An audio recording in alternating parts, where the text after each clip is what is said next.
Ayn Rand, refugee, atheist, contrarian, controversial.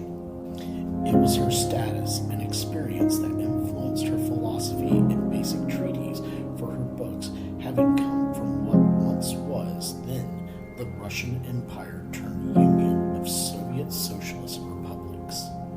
Her inspirations of a purely capitalist society coming from the ashes of revolt government regulations and glimmers of socialism and communism are what drove her stories, yet her reality. My first memory of Ayn Rand's writing began having read Anthem and being fascinated with such a dystopian tale. She was required reading in Mr. Rutherford's Honors English in the early 2000s. I remember purchasing Atlas Shrugged and The Fountainhead in hopes to finish both and apply my reading to an advertised essay contest that would put me in competition for thousands of dollars in scholarship. It's 2024, and some hopes are dashed off by something called reality. Admittedly, my 25th birthday is something I don't care to remember fondly, not with going to jail and swearing off alcohol for a while, but I reread Anthem and gathered the nerve to read Atlas Shrugged as a way of staying sober and challenging myself. Frankly, I liked Atlas Shrugged, though it is, as it gets put, a lazy fuck. I attempted The Fountainhead and found it to be dreadfully depressing and frightening. Nearly 2 decades later, I witnessed the audience more, and I finally gave The Fountainhead a proper listen. If you've made it this far in this post, strap up and learn how, because it's going to get as wordy as John Gonn's speech.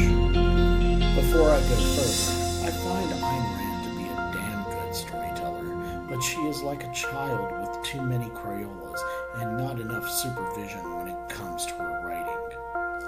My analogy implies absurd mentioning of characters that add no weight to the story, so why the hell even mention them? The Fountainhead is a story divided into 4 parts in one massive book.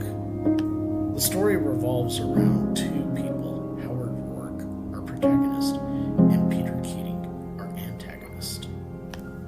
Rourke and Keating went to the same school for architecture.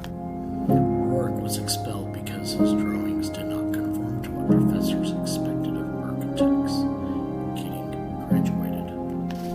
Rourke went to work for an architect that would not sell his soul when commissions were few and far between. Keating went to work for a premier architecture firm. These dynamics lay the ground for many a conflict throughout, not short of love triangles for nearly a score, the amount of time our story takes place.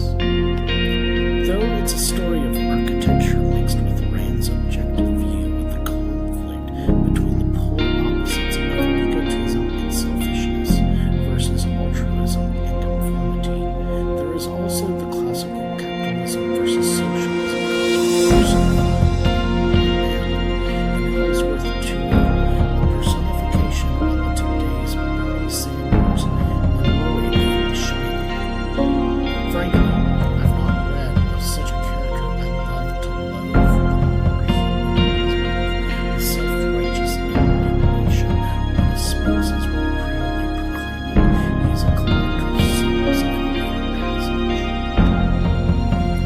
Before I go on a tangent, though, I do think this book is far more relevant today in our digital age, especially in a particular scene in which Tui and several other critics are discussing the merits of influence on cultures and reputable source.